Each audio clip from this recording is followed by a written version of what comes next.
Hey guys, it's Sunday and it's Ben. I'm sorry I got missing last week, but I was home visiting family and friends and I only had 6 days to see everybody, so things were a little bit crazy and rushed and I just didn't get around to it. And I've also been having a lot of problems with my MacBook. It's about 4.5 years old now, so it's on its last legs. As you can see, I'm doing this video via direct upload and I'm hoping that it works properly. In terms of last week's topic, I was really looking forward to doing that, and then uh, just wasn't able to get around to it. If you guys would like me to make that video, just leave a comment. I'll totally make it. If not, on my personal channel, I also, because my surgery was this past summer, made a lot of videos around it, and you can basically see me going through the recovery process and actually even stuff before. But for this week's topic, we are talking about life before legal changes. So, for me, that's been quite a while now. Like, I changed my name very close to when I started testosterone. Probably, yeah, I think probably around the 6 month mark, maybe.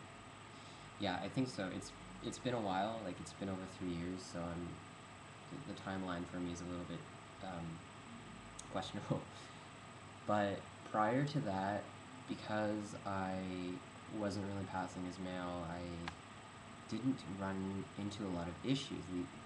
The only time I've actually run into issues with identification has been, even with my name change, has been in Toronto, which you wouldn't think.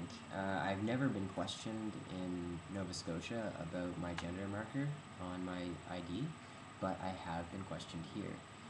And that's always really, really awkward. It was actually, I was trying to buy a bottle of wine to have dinner with my friends, and the liquor store attendant decided that my gender was her business and everybody else's business. So that was a very awkward situation for me, but I managed to pull it off as them having made a mistake, which apparently it happens a lot because when I was going into Ontario Services to get my new ID, my new health card,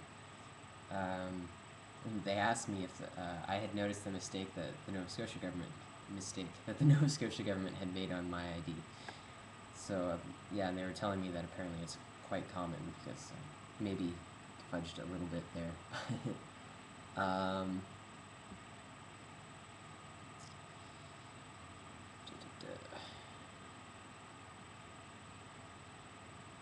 Yeah, in terms of like tips and advice, honestly, if you can try and pass it with having, your government having made a mistake and you're gonna get it fixed soon, but you just haven't gotten around to it because, most people don't really care. It's just a gender marker. What the concerning parts would be if your photo was completely different or your name or address. That's usually when they get pretty.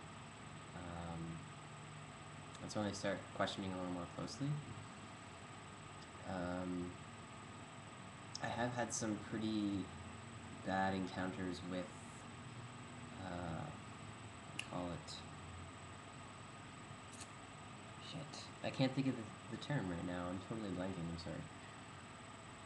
When you are when you're going through customs, I have had problems there. Every single time I go through customs, I'm questioned. I think they're trying to figure out, if I'm who on earth I am. I've even been questioned when I'm going through customs with my family. I've been redirected to those body scanners, which I actually opted out of. Quite frankly, I don't want photos of my body on record. They say that they don't keep them, but I've heard some stories of what has happened to individuals, so to be safe, I opt for the pat down. And for those who haven't had surgery, I opted for the pat down while I was pre-surgery, and it was totally fine. Like, there were no issues there. I think when they're running their hands, they just run them down, and I think they just would assume that it's an undershirt, as long as they're not feeling something like hard and metal or like a bomb or gun, then you're usually okay. But yeah, I've been fortunate enough that I haven't had too many encounters with, people questioning my identity based on my gender marker.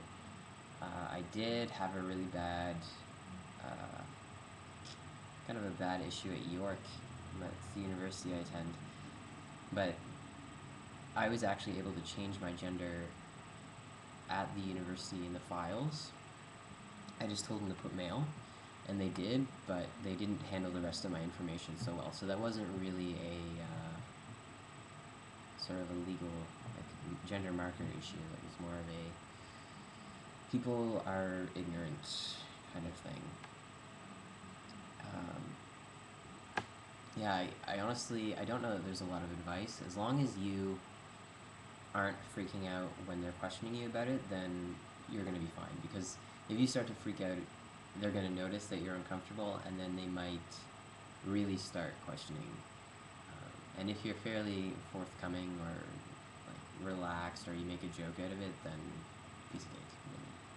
I know it sucks at the time because I, in those situations, have been, on the outside, totally calm, and in my head, just totally panicking. But I think I've been very fortunate. I have had some incidents, but not like some individuals have encountered. So, anyways, yeah. Let me know if you guys want me to make the top surgery video. If you're interested in seeing that, I'll totally make it. Hopefully, I will be getting a new laptop soon so that I can provide you with better videos that don't have this fan noise in the background or audio not lining up with the video. But yeah, take care, and I'll see you next week.